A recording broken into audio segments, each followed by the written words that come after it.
Bertemu lagi dengan gue Dedi Priyanto di podcast Ruang Bola di YouTube Ruang Publik. Dan tentunya hari ini kita akan ngobrolin banyak hal tentang sepak bola junior, sepak bola Indonesia dan sepak bola luar angkasa. Dan gue dulunya yakin gak ada tuh ya, tapi ternyata setelah nonton Piala Dunia gue yakin ada namanya Lionel Messi. Dan tentunya gue gak sendirian bersama dengan my partner in crime, Indro yang bukan warkop. yang kayaknya gak setuju coy, ada alien namanya Lionel Messi. Kalau alien setuju, tapi kalau dewa enggak. Musrik.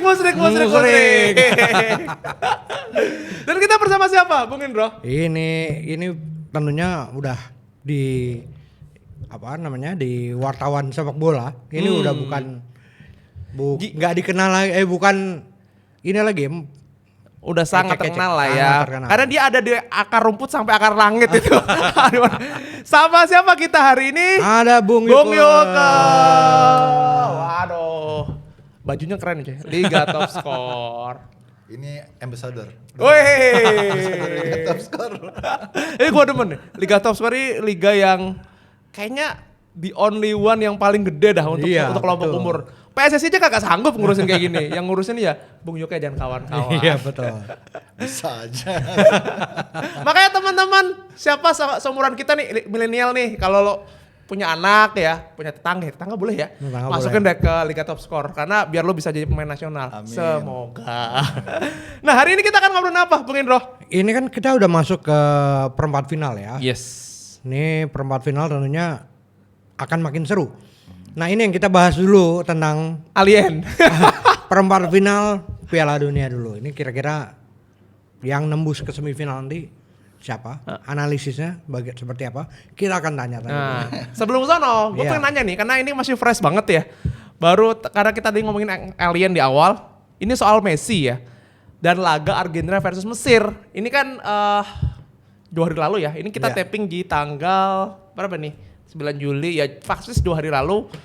Malam-malam tengah malam gitu ya, kita dihebohkan dengan Messi yang berhasil comeback tapi dengan tidak manis menurutku. Menurut Bung Yuke, Argentina versus Mesir apa yang salah dan kontroversinya sampai level apa hingga akhirnya dunia ini terbelah dua nih. Yang pro Messi dan pro Mesir spesifik gitu. Bung Yuke. Ya terpolarisasi ya. Karena kan sebenarnya kalau kita tarik sedikit ke belakang ini kan ada istilahnya nggak ada asap kalau nggak ada apinya gitu kan. Iya. Kalau kita lihat dari game pertamanya kan itu yang jadi benchmark dan jadi di refer oleh kejadian-kejadian berikutnya ketika pas Messi ataupun Argentina lawan Aljazair, masih ingat kan? Iya. Kita nggak mempermasalahkan superioritas Argentina, memang mereka pantas menang.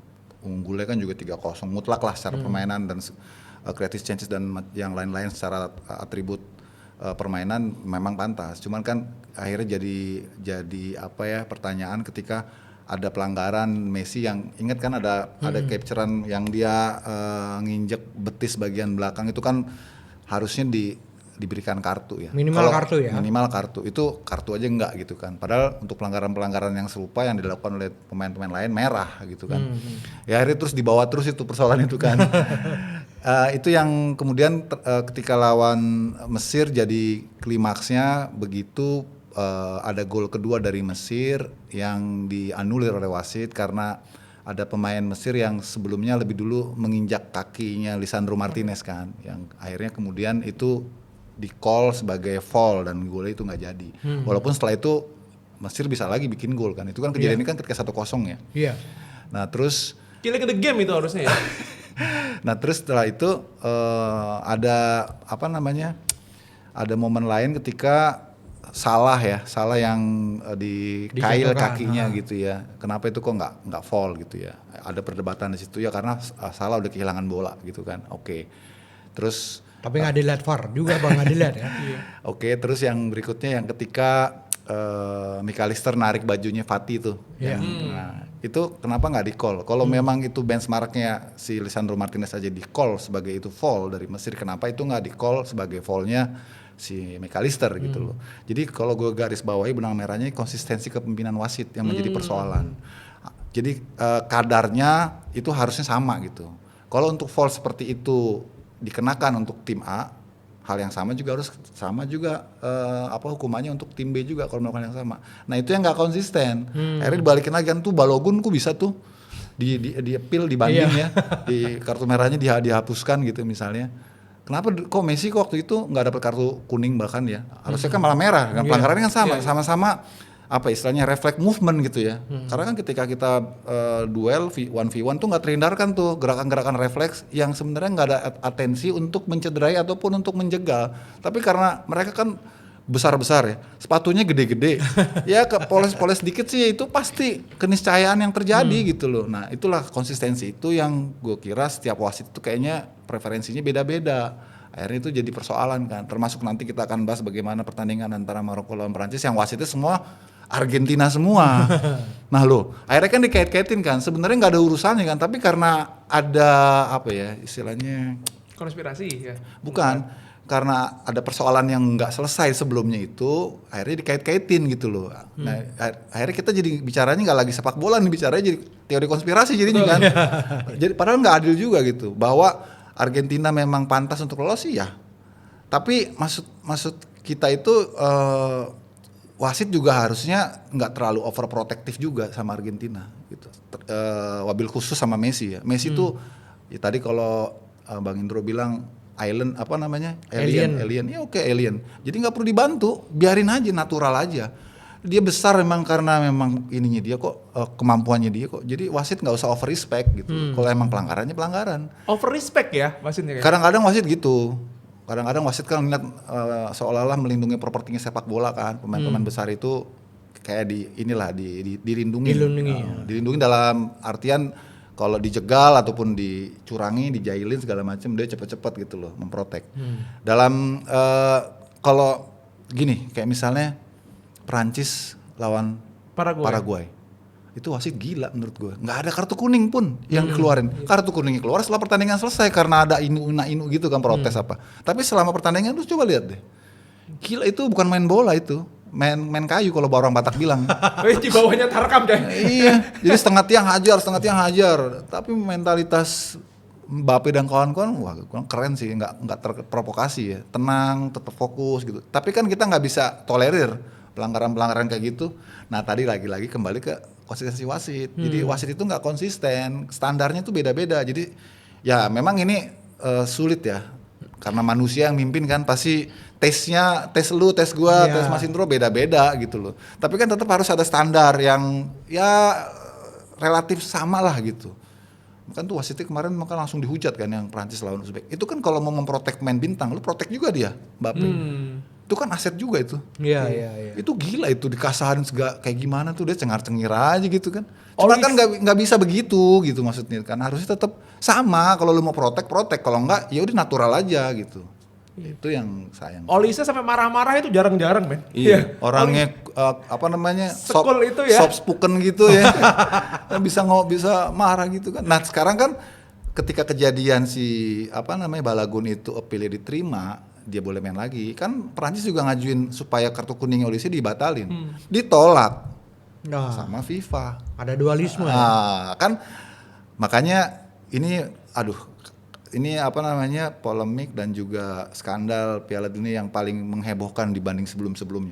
Karena banyak drama-drama di luar lapangan yang terjadi gitu loh. Yang akhirnya ini ikut mempengaruhi tingkat kepercayaan orang sama event besar ini. Termasuk kayak kasusnya si Balagun itu kan sampai Komite Parlemen Uni Eropa. Ini udah politik loh. Minta supaya Infantino tuh diselidikin gitu. Wah sih gila. Gila sih. Ya.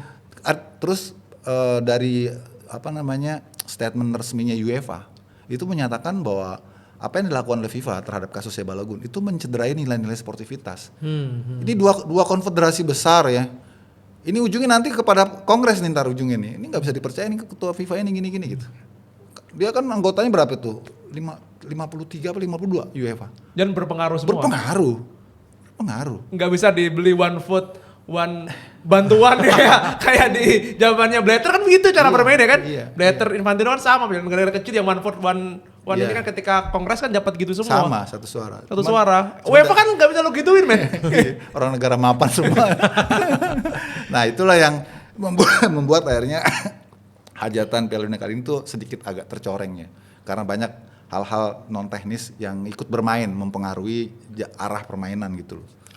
Akhirnya kasihannya juga Amerika juga pemainnya kan, ya kasihan tuh Balagun nih kayak semungkin dia hati kecilnya nggak bisa bohong ya, nih sebenarnya gue nggak pantas main nih gitu kan. Gue main akhirnya jadi nggak maksimal kan, kasihan ya. Setelah pertandingan dia datangin Rudi Garcia, dia menunjukkan ekspresi bahwa sorry gue tuh nggak mau sebenarnya kelihatan gitu ya, walaupun dia nggak ngomong verbal. Rudi Garcia tahu, langsung dia bilang ini bukan salah lu. Sebelum dia ngomong, dia deketin ini bukan salah lu. Rudi Garcia sudah begitu. Itu kan gue merinding tuh. Karena itu apa ya, sportsmanship itu dari seorang atlet itu nggak bisa lu cabik, lu apa ya istilahnya, lu rampok dengan alibi apapun. Karena itu real apa namanya, kita bisa lihat gitu loh, kasat mata. Kalau emang ini nggak adil, ya kita pasti akan ngomong tuh nggak adil tuh harusnya tuh. Ya ini udah diputusin nggak bisa main, ya udah. Tiba-tiba ada lobby, dia bisa main. Pemain ini sebenarnya nggak mau. Karena hal yang sama juga berlaku untuk yang lain dengan pelanggaran-pelanggaran yang sejenis, mereka nggak bisa main. Kok kenapa gue bisa main? Jadi kalau misalnya ada isu-isu lah, itu Messi dianak emaskan oleh FIFA, itu isu yang beredar. Ini gimana Mas menurut Mas Jukan? Terlepas dari polarisasi ada yang pro dan kontra, kita harus akui Messi itu ya sudah yang paling teratas lah. Kita beruntung ya punya legend, living legend sekelas Messi, Ronaldo yang ikut membuat kita terhibur selama 20 tahun terakhir ini gitu ya. Jadi janganlah kemudian karena hal-hal seperti ini kemudian Messi jadi disalahkan ataupun Messi seolah-olah kayak disandra, dia diuntungkan, dia diprotek sama FIFA. Kalau dia nggak superior juga, lu protek kayak gimana juga nggak bisa gitu loh. Jadi gini maksudnya, ada kesan kan bahwa tim A diuntungkan ya ketika bermain lawan tim B, tapi kalau tim A-nya ini nggak superior, ya lewat juga sama tim B. Portugal tuh contohnya tuh. Iya, kayak misalnya Perancis juga kan, diapain aja gitu kan, dengan cara di lapangan dikasarin, terus dicemooh segala macam, diintimidasi gitu ya, secara verbal gitu kan. Tapi karena tim dia superior, nggak bisa dikalahin juga, nggak bisa dilewatin juga gitu. Jadi gue nggak setuju sih anggapan bahwa FIFA menganak emaskan Messi. Tapi tetap kalau di lapangan itu kok di luar kontrol juga. Kalau secara permainan wasit kemudian merasa sungkan, segan gitu ya. Terus dia area of respect, itu manusiawi. Termasuk juga sama Ronaldo mungkin sama. Wasit juga kalau Ronaldo udah jatuh dikit gitu ya. Udah ngerasa dia nggak nyaman dikasarin segala macam, pasti wasit juga akan ngeresponnya lebih cepat dibanding pemain-pemain yang lain gitu. Lu udah wasit mimpin Ronaldo yang datang, argumentasi dia pasti kan ya pasti dianggap lah gitu kan. Sama Messi juga kan gitu kan. Coba kalau pemain yang lain belum tentu diladenin tuh, yang ada kuning langsung. Iya, dikiranya melawan wasit men. Iya. Gue masih inget dulu di Liga Italia juga ya. Kan sempet kecurigaan kayak Juventus, Inter Milan, AC Milan, mereka punya pemain hebat, terus selalu dilindungi juga sama wasit. Jadi setiap kali ada pergerakan, senggol dikit jatuh tiup gitu. Ya itu karena itu properti sepak bola, terus pemainnya kan juga merupakan aset, mereka juga harus dijagain juga. Jangan sampai, soalnya gini kan, ketika pas melawan pemain besar, ini back nih gitu ya, wah ini gue incer nih gitu, pasti dia nggak istilahnya bola lewat, orang jangan lewat gitu ya. Hafal kita itu. Ya gitu. Pokoknya gimana supaya dimatiin segala macam dengan berbagai cara gitu kan. Nah itu kalau nggak diprotek kasihan juga gitu kan. Nah itu yang menurut gue itu bisa terjadi ya. Tapi kalau sudah di level Piala Dunia ini nggak usah lah begitu, normal aja. Karena ini udah ajang yang paling tinggi gitu. Dan dewa-dewa itu nggak usah dibantu. Mereka udah proven kok dengan kebintangannya, kehebatannya, bagaimana karirnya, bagaimana dia menginspirasi semua orang. Biarin aja, kita akan lihat sisi manusia seutuhnya dari seorang Messi, seorang Ronaldo. Ya dia memang ajangnya dia, biarin aja, nggak usah diprotek-protek. Kalau emang foul ya foul, kalau emang kartu ya kartu, udah. Yang penting diberlakukan sama semuanya. Jangan pemain-pemain tertentu. Nah itu yang akhirnya jadi jadi kontroversi gitu loh. Itu sih yang menurut gue sih. Iya sih, gue setuju sih karena di momen kemarin itu gue yang paling agak aneh banget ya. Gue terlepas dari urusan VAR, tapi aja aneh itu ya pelatih Mesir yang ngasih tanda ada rasisme terus diem, dan kita di penonton di TV kan gak ada yang tahu ya ada apa kan ya. Ternyata setelah lihat medsos setelahnya, oh ternyata banyak yang pakai bendera Israel, banyak yang menirukan gitu ya, menirukan bahwa ya itu rasisme lah ya. Itu kan itu beyond football itu menurut gua. Itu menurut gua aneh banget. Nah, tadi kan ngomongin soal dewa ya. Ngimpi Piala Dunia, ini sudah fase knockout dan calon dewa baru katanya penerus Messi kan udah ada nih.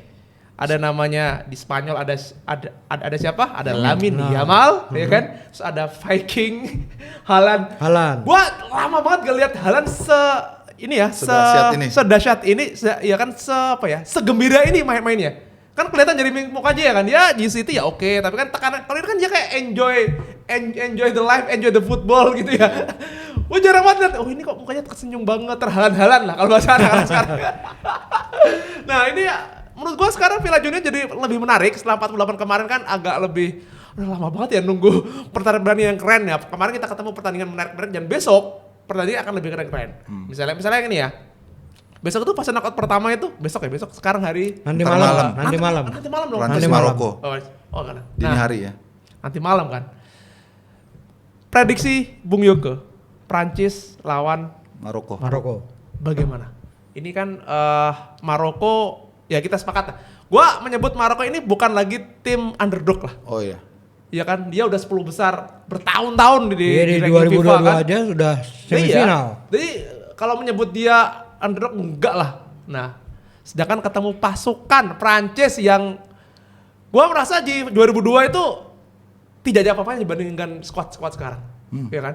Lini depannya bla bla bla gitu ya. Terus belum lagi Deschamps itu semakin matang.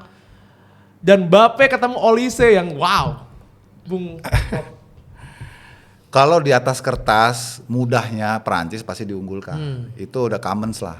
Karena melihat bagaimana prestasi mereka, kemarin mereka 2 kali ke final Piala Dunia loh, 2018, 2022. Jadi lo mau debat apa lagi kalau bukan mengunggulkan Prancis.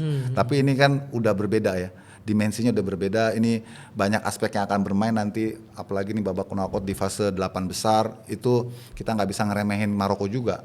Mereka tadi dikatakan bahwa Maroko udah nggak lagi bisa disebut sebagai underdog karena tahun lalu mereka sampai semifinal. Tahun lalu edisi lalu sampai semifinal, dan pemain-pemain yang sama mayoritas masih ada di sini. Jadi secara pengalaman mereka pasti juga udah siap dan tahu bagaimana caranya mengantisipasi Prancis. Kalau lebih spesifik lagi ini kan pertarungan antara 2 soulmate ya, antara Mbappe sama Hakimi kan. Iya. Dan sempat muncul tayangan sebelum Piala Dunia yang kemudian dinaikin lagi sekarang ketika mereka dipancing berdua, gimana kalau lu saling berhadapan nanti, wah I will kill you gitu kan kata si Mbappe. Jadi bercanda-bercandanya gitu ya. Oh dia bilang lu nggak mungkin bisa lewatin gue gitu-gitulah. Ini kan nunjukin sisi humanis ya antar pemain-pemain dari kedua sebelahan yang mereka sudah saling kenal, karena di antara mereka juga ada satu klub gitu kan. Tapi kalau udah di lapangan 11 lawan 11 pakai emblem yang berbeda, ya udah lu musuh gitu kan. Dan kembali lagi kepada prediksi ya, kita katakan memang di atas kertas ini harusnya Perancis yang menang. Tapi Piala Dunia ini banyak menciptakan kejutan ya. Kalau bukan banyak tim-tim kecil yang bisa ngejutin, ya bukan Piala Dunia. Cuma ada di Piala Dunia gitu kan yang terjadi. Itu yang terjadi juga kemarin ketika Norway ngalahin Brazil kan. Siapa yang kira Norway, tim yang semenjana, tim mediocre Eropa gitu, tiba-tiba ya ini karena Piala Dunia gitu ya. Dan di situ gue kira kita harus sepakat bahwa ini pertarungan yang sangat seimbang kalau kita mau fair. Karena Maroko pun juga sampai di fase ini juga perjalanannya nggak mudah juga gitu ya. Mereka terakhir tuh lawan siapa ya? Belanda. Nah, lawan Belanda. Mengurung Belanda, men. Iya. Artinya kan dia sudah teruji juga kan ngalahin tim yang punya reputasi gitu ya. Tapi kalau lawan Belanda sih Belandanya yang bego. Belanda main 3 back kaget gue. Belandanya yang bego sih emang sih. Lawan Maroko lo mainnya di belakang bola ya, habis di Maroko. Nah, kembali lagi ke persoalan itu, tinggal bagaimana kan istilahnya poin-poin yang bisa diambil oleh Maroko untuk membuat kejutan. Kalau Prancis kita mungkin ulasannya nggak bisa panjang lebar ya, karena kita udah tahu mereka punya artileri ya luar biasa. Mereka dia punya rudal, punya roket, punya senjata mesin, punya tank, istilahnya gitulah, semua ada. Tapi kalau Maroko ini kan yang gue lihat lebih menonjol itu fighting spiritnya. terus bonding antar pemainnya. Bonding, betul. Terus strength-nya mereka sebagai wakil terakhir Afrika yang masih eksis itu modal yang sangat besar. Kadang-kadang spirit, semangat fighting istilahnya daya tarung dan segala macam itu bisa ngalahin tim yang dominan secara skill, secara teknik. Itu sering terjadi loh kayak gitu ya. Kayak misalnya awal-awal gimana Tanjung Verde bisa nahan Spanyol ya. Terus ada lagi kan Curaçao ya. Bisa tiba-tiba bisa mereka lolos gitu. Itu kan kalau bicara tentang kuat teknik jauh, tapi kan mereka punya kolektivitas, terus punya fighting spirit. Hal-hal yang di luar sepak bola itu yang justru membuat mereka strong gitu saat menghadapi tim besar, dan gue rasa Maroko di sini juga akan lebih mengandalkan itu. Walaupun secara kualitas Maroko juga bagus mainnya bagus, mainnya agresif, mainnya tajam gitu ya. Terus mereka punya pertahanan yang juga kokoh. Afrika tuh strength-strengthnya juga bagus-bagus. Tambah lagi bahwa mereka punya pengalaman sebelumnya, mereka udah sampai di level ini gitu ya. Jadi menurut gue sih ini pertandingan nggak cukup 2 kali 45 menit sih. Bakalan ada perpanjangan waktu. Dan nggak mungkin ada hal-hal di luar dari konteks sepak bola ya, maksudnya di luar dari permainan yang bisa mengubah cerita gitu. Argentinian referee. Nah itu tadi baru kita ngomong over ya. Kok bisa dilalanya yang mimpin kok wasitnya semua full Argentina gitu ya. Kalau dikaitin sama teori konspirasi kan konyol jadinya ya. Wah ini apakah nanti seolah-olah ini akan menguntungkan buat Maroko atau malah buat Prancis gitu kan? Karena yang mimpin kemarin Mesir sama Argentina kan wasitnya Prancis. Itu kan sempat disounding juga sama Didier Deschamps kan. Aduh, jadi dikait-kaitin gitu ya. Ini jadi sayornya buat wasit nih suruh kan. Nah gitu sih kalau menurut gue sih bakal lebih dari 2 kali 45. Karena Maroko mereka punya transisi juga sangat bagus, sangat cepat. Mereka mungkin nanti akan dibawa kendalinya dari Prancis ya. Tapi Maroko kontor-kontornya bahaya loh. Itu yang menurut gue bisa menjadi kelemahan yang kita khawatirin dari Prancis gitu. Kalau Prancis kan kelihatan tim ini sangat sangar, buas karena lini depannya mereka kan. Itu kan 3 penyerang itu kan semua ada di daftar top skor tuh. Mbappe, terus Mane Dembele, ada Barcola juga ya. Olise gitu Olise kan. top assist kan. Karena lawan-lawan itu ya mereka susah ngadepin kuartet ini ya. Mereka kan mainnya fluid kan ya. Tapi kalau mereka mainnya kayak Mesir nih, Maroko nih, nggak ada rasa takutnya, open aja, belum tentu ya. Tiba-tiba Hakimi di depan gawang aja gitu. Kan kemarin Mesir kan nggak ada rasa takut, dia main normal aja, saking nggak ada rasa takutnya. Naif juga begitu lah, 10 menit terakhir mereka udah unggul 2-0, mereka masih aja main normal. Kalau pragmatis lu defend aja kan ya. Lebih aman harusnya ya. Sama kayak Senegal lawan kan? Lawan Swiss. Lawan Belgia. Kan mereka udah unggul 2-0 duluan. Naif gitu menit 80-an. Masih harusnya kan lu main aja di bawah gitu kan. Nah, Belgia pemain tua-tua gitu. Tapi yang terjadi kan colongan 2 dibalikin 3-2. Kemarin juga kejadian kayak gitu. Mesir udah 2-0, menit berapa sih Argentina mulai bikin gol? Menit ke 70 akhir gitu ya, mau ke 80 kan. Kalau mereka bermain normal, mainin aja possession dulu ya, nggak usah buru-buru. Ini kan enggak kan, mainnya normal aja gitu.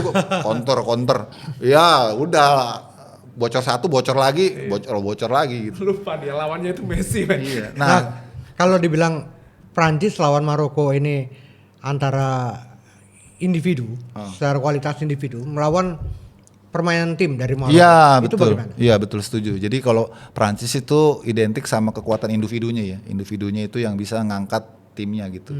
Dan individunya itu lebih spesifik lagi di sektor depan kan. Tapi kalau secara kolektivitas, aku setuju Maroko tuh lebih kolektif. Dia memang ada nama-nama besar seperti Onahi, Hakimi gitu ya. Tapi nggak lebih besar dari nama-nama yang ada di Prancis. Jadi tim-tim seperti Maroko, kemudian juga Mesir gitu ya. Itu lebih ngandelin kolektivitas sebenarnya. Jadi gue kira ini yang juga harus diwaspadai oleh Prancis karena kolektivitas Maroko itu yang luar biasa, yang mereka bermainnya unit gitu ya. Ketika mereka kehilangan bola, ya mereka sama-sama turun transisi. Ketika mereka pegang bola, cepet-cepet deh mereka progresi gitu ya. Itu yang yang menjadi senjata paling ampuh untuk ngadapin tim yang punya individu bagus kayak Prancis gitu. Prancis itu sebenarnya lini pertahanannya juga nggak kuat-kuat amat, cuman kurang teruji aja mereka, kurang ngadapet lawan-lawan yang memang punya ketajaman. Maroko tuh tajam-tajam mereka tuh, penyerang main-mainnya tuh banyak di Eropa semua dan nggak ada takutnya. Nggak ada takutnya, Maroko tuh nggak ada takutnya. Itu juga yang gue pikir harus waspadai. Terus kemudian dua fullbacknya Prancis ya. Tapi sih Lukas Digne kan sama Doe. kiri. Doe ya kan. Iya, itu mereka kalau misalnya lagi proses transisi kan pasti pertahanan tuh kenaikan tuh ya. Bolong ya. Berarti kan ada celah di belakang kan. Kalau ini bisa diambil permainannya di sini di intercept, langsung counter ke sayap itu. Lubang juga itu, bahaya juga itu. Ya itu biasanya dia sentang ya kalau jadi dia Hakimi biasanya udah langsung Iya, kelar. Ibrahim Diaz ya. Diaz. Itu bahaya juga. Gue kira itu sih. Menarik. Jadi gue menanti pertandingan karena yang lebih seru lagi dari Mesir lawan ini kan itu Mesir lawan Argentina salah satu pertandingan terbaik lah menurut gue Piala Dunia ini. Besok kita tunggu itu karena kemarin itu nanti malam. Spanyol ya kemarin Spanyol lawan Portugal yang kita berharap itu oke, ternyata kan pertandingannya B aja ya. Kita fair menyebut lah. Itu last chance-nya Ronaldo tapi ternyata setelah pertandingan tidak semenarik itu kan. Kita berharap besok. Nah, Spanyol lawan Belgia. Bagaimana? Karena gue ya fair ya. Jadi tim-tim besar ini yang sebenarnya permainannya atau secara kebintangan tidak terlalu menonjol itu sebenarnya kan Spanyol, ya kan? Merata deh. Rata, gitu. Termasuk gue baru ngeh akhirnya menjadi kenapa Unai Simon itu tampak keren. Itu ya kalau di klub kan dia biasa aja sebenarnya. Tapi kalau di Piala Dunia, dia terbobol sampai level ini, ya bayangin. Dan kalau lihat secara permainan, pantas saja seorang pemenang Liga Inggris yang bernama David Raya, ya kan? Akhirnya tidak dipakai. Ya karena diparkir. Si Pak tua ini udah cuma tua men. Ternyata main sangat bagus gitu. Nah, prediksinya Spanyol lawan karena Belgia kita seneng ya dia bisa menang lawan Amerika. Oh iya, gua happy, serius. Dua hal yang bikin gua seneng. Satu, Qatar hancur. Itu gue happy banget. Mamam lu Qatar, Saudi. Mamam lu itu. Kenapa kita happy? Dan Amerika meskipun awalnya Amerika oke lah secara tim, tapi setelah ada Donald Trump situ dan lu ngomong bahwa lu nggak ngerti, lu nggak ngerti red card, tapi lu ngomongin bola, itu kan goblok gitu. Nampar muka sendiri gitu Belgia. Nah, prediksinya apa? Iya. Kalau ya ini sebenarnya sama kayak kita ngomong di atas kertas Maroko lawan Prancis, orang pasti unggulin Prancis. Dan ini juga Belgia sama Spanyol, orang unggulin Spanyol. Ini kan seperti anak-anak lawan pamannya kan ini. Pamannya. Belgia nih kan main-mainnya tuir-tuir semua kan. Betul. Main yang udah istilahnya ngabisin generasi emas sebelumnya kan. Kalau di 2014 mereka bisa sampai semifinal, emang itu generasi emasnya mereka kan. Bukan gara-gara pelatih ya. Pelatihnya kan Martinez kan. Iya. Kalau sekarang kan udah semuanya kalau gue lihat tuh Tillman, terus De Bruyne, Lukaku apalagi udah tuir banget walaupun cukup bermanfaat juga sih dia dimasukin babak kedua bikin gol juga sih. Nah, yang kayak gitu-gitu tuh termasuk Courtois juga ya kan udah termasuk senior juga. Itu kayaknya agak susah untuk nyaingin Spanyol. Lebih mudah memprediksi Spanyol lawan Belgia dibanding Maroko lawan Mesir. Karena Maroko Mesir sama-sama punya tenaga. Tapi kalau Belgia sama Spanyol ini dari tenaga aja udah kalah. Dari permainan apalagi gitu kan. Kalau permainannya kan Spanyol enak deh mainnya ya. Fluid, cair. Mereka nggak punya striker utama sebenarnya kan Oyarzabal tuh sebenarnya bukan nomor 9. Tapi selalu dia produktif ya. Selalu dia menjawab kebuntuan gitu. Karena kemampuannya dia yang luar biasa. Terus pemain-pemain gelandangnya juga gue lihat juga enak mainnya untuk bisa memberikan supply. Walaupun sejauh ini gue belum dapetin Lamine Yamal yang seperti kita belum dapetin sih karena kan sempat cedera juga ya. Dia datang ke Piala Dunia kan juga sebelumnya kena hamstring. Terus di Piala Dunia kan sempat juga diseratin dulu kan. Itu terakhir tuh dia imbang lawan apa ya? Tanjung Verde ya? Di awal aja. Itu kan sebenarnya kan itu nggak direncanain si Lamine Yamal main, tapi begitu pas nggak bisa bikin gol dimainin juga tuh terakhir tuh. Padahal tuh dipaksain sebenarnya belum fit itu. Makanya sampai sekarang tadi seperti gue bilang kita belum menemukan versi terbaiknya Lamine Yamal. Tapi di sinilah setelah udah melewati 5 pertandingan kita bisa lihat nanti nih seperti apa Lamine Yamal ini bisa nggak dia benar-benar menjadi dewa masa depan lah Secara umurnya masih muda, terus cara mainnya juga mirip-mirip Messi gitu kan. Dan sekarang dia sama Spanyol, ini debutnya dia kan di Piala Dunia kan, dan kayak begitu. Makanya gue pengen lihat dia bisa muncul di sini versi terbaiknya. Di samping itu juga pemain-pemain lainnya nih, Spanyol yang sekarang itu lebih unit karena mereka ada di generasi yang ya setara gitu ya. Nggak ada yang superior bintang dulu kayak zaman Iker Casillas, terus Puyol, terus Raul Gonzalez, namanya gede-gede banget gitu dalam satu tim itu kan. Kalau ini kan cuman Lamine Yamal aja kan yang itu, dan juga terlalu muda menurut gue gitu. Yang lainnya kan semua nggak ada nama-nama yang high figure. Ya mungkin Pedri juga belum bisa dikatakan superstar gitu kan. Unai Simon ya oke, tapi menurut gue sih ya belum terlalu ini juga ya. Kalau untuk kayak Iker Casillas sih belum kayak gitu kan gitu. Jadi mereka tuh tim yang lebih mainnya unit, terus tim yang matang ya secara permainan. Jadi mereka tuh kelihatannya kalau lawan Belgia tuh easy aja tuh. Easy. Harusnya ya. Iya, harusnya easy. Yang penting jangan anggap remeh. Jangan kayak Senegal kemarin, ya kan udah 2-0 nggak kayak anggap remeh lah, masih mainnya open aja gitu kan. Karena gimana pun Belgia tuh pemain-pemainnya pengalaman semua, udah pemain-pemain bintang mereka tuh udah 2-3 kali Piala Dunia, dan ini yang keempat Piala Dunia gitu. Jadi mereka pasti punya pengalaman dalam situasi tertentu kan. Ketika sudah fatigue, sudah lelah kan pasti lu pengalaman yang bicara itu. Betul. Iya. Nah itu yang dimiliki Belgia, makanya mereka kemarin tuh bisa lolos dari lubang jarum tuh karena pengalaman mereka. Itu yang harus diwaspadai Spanyol. Menurut gua Spanyol harus kill the game sebelum pertandingan 2x45 selesai. Karena kalau sama kayak kemarin imbang gitu, wah bahaya. Bahaya kayak Jerman. Iya, ya kan? bahaya kalau udah sampai adu penalti apalagi Courtois kan, ya gimana pun masih Courtois gitu kan. Tangannya aja 4 meter. 4 meter. Iya. Itu bahaya tuh, bisa plot twist itu. Iya, bisa ya, plot twist. Tapi ya itu emang secara rataan umur kan mereka salah satu yang termuda kan gitu ya. Emang Iya. gue seneng lihat Spanyol kan Rodri sama Pedri. Ini udah mulai enak sekali gitu. Kalau lihat game-gamenya kemarin itu Rodri Pedri itu kayak tik-taknya ya beneran kalau lawan Portugal buset, Portugal di ayam-ayamin men. Mereka berdua itu tuh. pertandingan yang paling menjemukan sih. Karena Portugalnya juga takut juga. Portugalnya nggak berani keluarin ciri mainnya karena dia khawatir juga. Kalau gue bermain terlalu polos mati juga nih gue. Tapi akhirnya mati di belakang juga kan. Pas di akhir permainan dia capek juga kan. Kena rondonya Spanyol lewat ya. Padahal mereka punya Portugal ini sayang banget. Padahal dia punya segala atribut untuk jadi pemegang Piala Dunia tahun ini ya.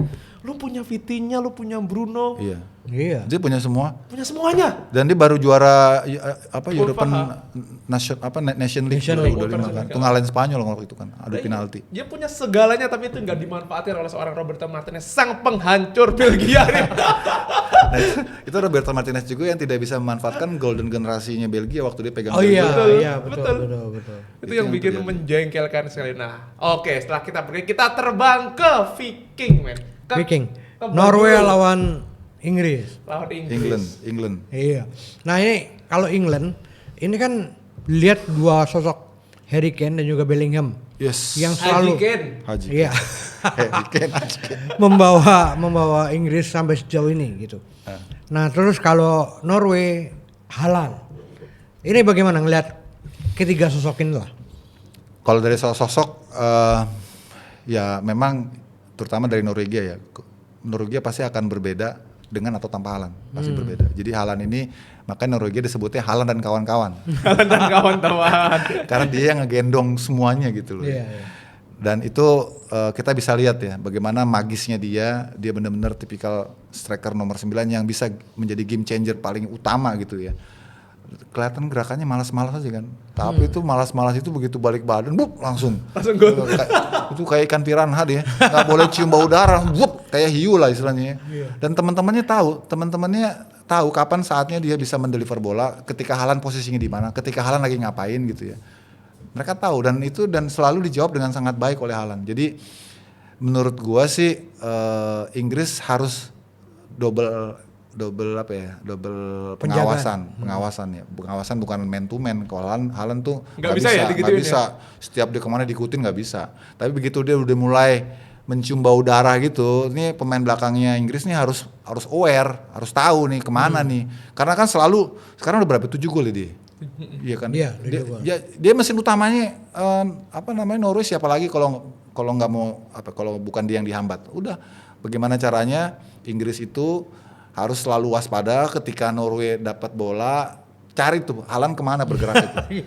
Dan selalu awasin tuh. Karena Haaland tuh mirip-mirip sama Harry Kane, sama-sama itu juga predator juga. Harry Kane juga sama kan, dia kalau di kotak penalti juga bahaya, tapi Harry Kane punya atribut yang lain, dia bisa jadi pengatur serangan juga. Dia nggak cuman istilahnya ngendok doang di stasiun akhir, enggak. Dia kadang-kadang turun drop ball, narik pemain belakang juga, yang lainnya muncul, Bellingham muncul.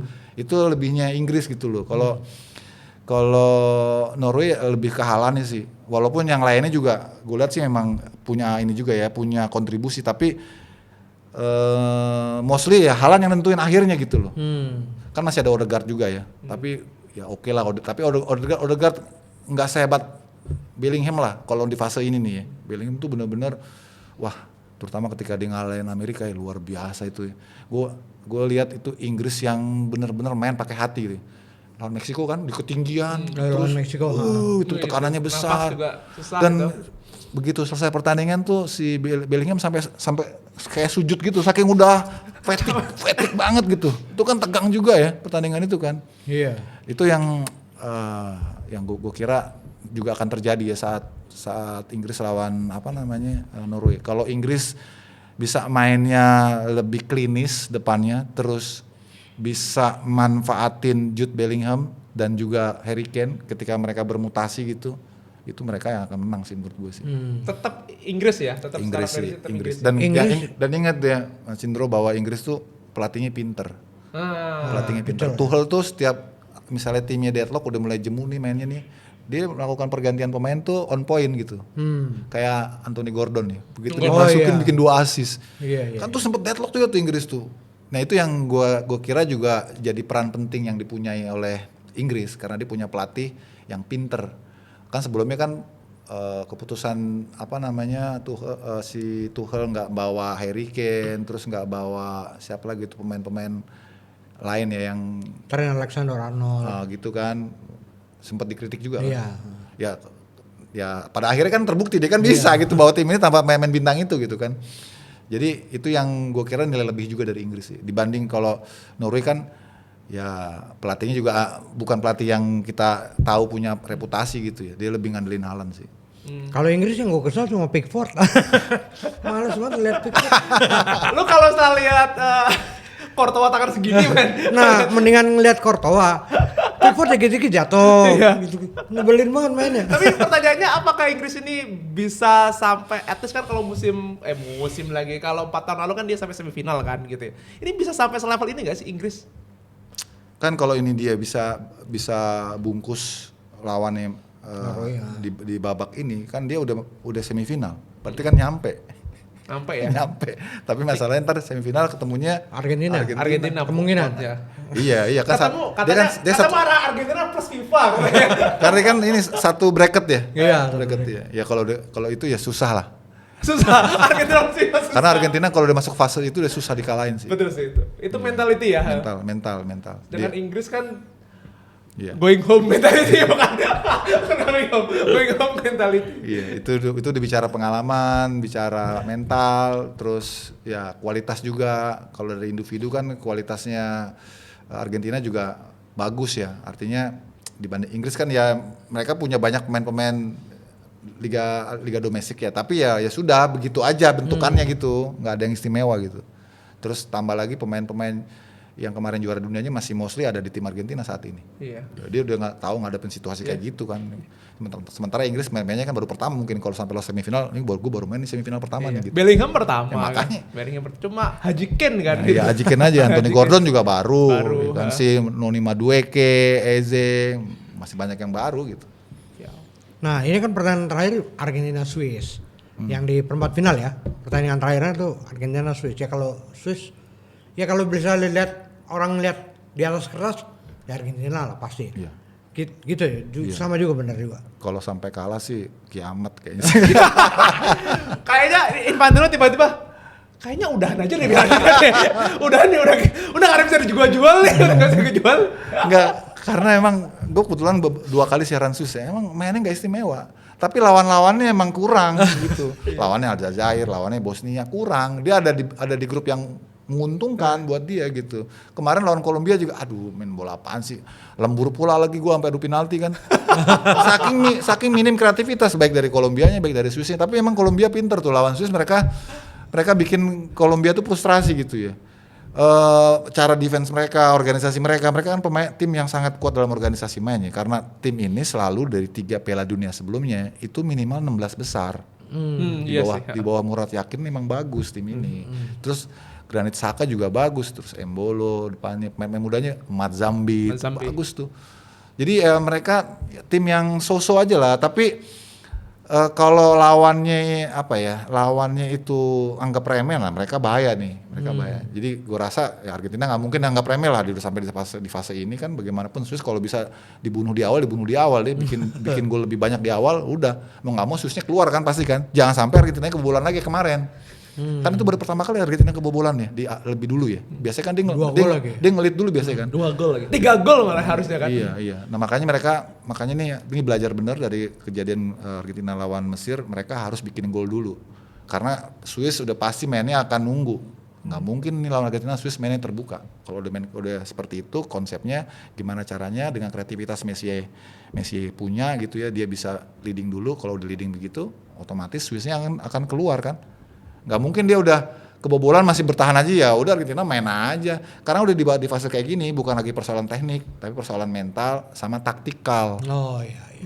Sekarang tuh lebih mirip-mirip mainnya semua, karena secara taktik tuh udah marginnya udah makin deket marginnya. Kesamaan dalam cara bermain, akhirnya taktikal yang lebih dominan dibanding improvisasi permainan. Kita dulu bisa lihat Ronaldinho nari-nari, terus Ronaldo Nazario ya kan. Terus ya kalau balik lagi ke belakang ada Johan Cruyff, kan seniman. Sekarang udah nggak bisa kayak gitu. Bahkan Ronaldo masa mudanya, Ronaldo 7 ya Portugal gitu kan, itu kan juga menari-nari kan sebelum dia berubah fase jadi false nine kan. Betul. Nah, itu yang hilang. Makanya sekarang kan dianggapnya kan semua negara udah jadi Eropa kan, termasuk Brazil. Iya, kan? cara mainnya betul. Brazil kan kagak ada sama. Lu bayangin, gua nonton saat Jepang itu kan kesal sekali sebagai pendukung Jepang garis keras ini.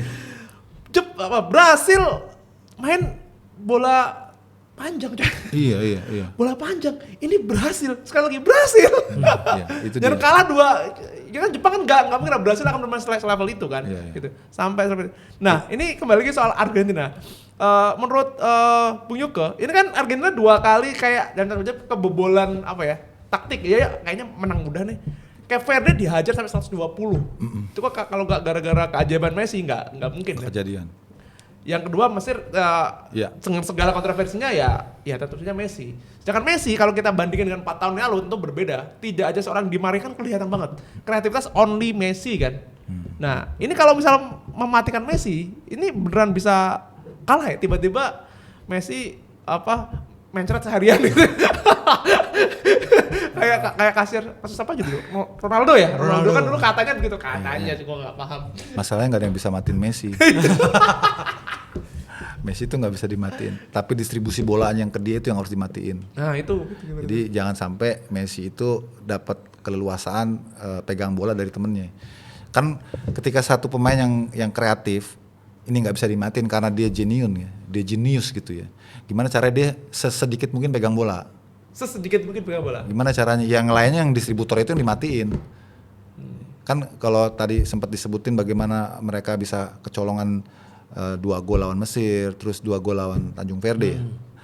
Tanjung Verde apa Kongo sih? Tanjung Verde kan. Artinya kan sebenarnya kalau tim ini datang tidak over respect gitu ya melawan Argentina, bermain dengan filosofi dan karakternya mereka bisa memberikan perlawanan gitu. Tapi kalau udah datang masuk lapangan udah nunduk gitu misalnya. Terus udah nganggap wasit FIFA ya. Iya, terus udah langsung style mode bertahan ya udah. Kalau kemarin kan Tanjung Verde Mesir berani main. Memang ada resikonya memang. Tapi resikonya itu lebih besar dekat ke menang dibanding kalah kalau lu main bertahan. Jadi kalau Swiss mau nekat, ya udah mainnya open aja. Padahal secara kualitas harusnya kan Mesir sama Swiss kan gak beda jauh ya harusnya. Malah menurutku bagusan Swiss gak sih kalau secara Enggak ya, tetap bagusan Mesir ya? Bagus Mesir, walaupun gue gak tau rankingnya. Tapi gue cuma lihat Swiss tuh konsisten. Oh, oke. Swiss tim ya? Timnya S-Team, karena dia persiapan ke Piala Dunia ini, dia lewatin 7 laga internasional itu gak pernah kalah. Jadi emang tim ini kuat dalam struktur, dalam disiplin. Terus Murad Yakin juga sangat yakin sama timnya. Betul. Sebagai Dia legenda juga, ini dia tenang aja, Murad Yakin tenang aja itu dengan gayanya yang eksotik gitu kan. Karena dia memang dulu mantan pemain kan, dan dia dulu pernah di timnas juga, dia tahu pemain-pemain ini dia udah pegang lama gitu. Jadi ya dia tahu takarannya tim ini seperti apa. Nah, kita mau tunggu besok lawan Argentina nih mau kayak gimana lu mainnya nih gitu kan. Lu berani nggak main dengan cara nekat kayak Mesir, kayak Tanjung Verde gitu, mainnya normal gitu, berani nggak gitu kan. Nggak yakin gue. Karena mereka nggak punya pace, nggak punya fighting spirit seperti negara-negara Tanjung Verde ataupun juga Mesir. Itu ya bedanya itu ya? Beda. Ini negara mapan bro, Swiss, Iya. Swiss, Norway, udah makmur hidupnya. Udah hidupnya makmur, bolanya jago. Makanya mainnya tuh nothing tulus, apalagi Norway tuh easy banget. Haaland tuh kayak nggak ada beban, cengenges aja. Tapi ya gitu, negara Skandinavia kan, ya gitulah.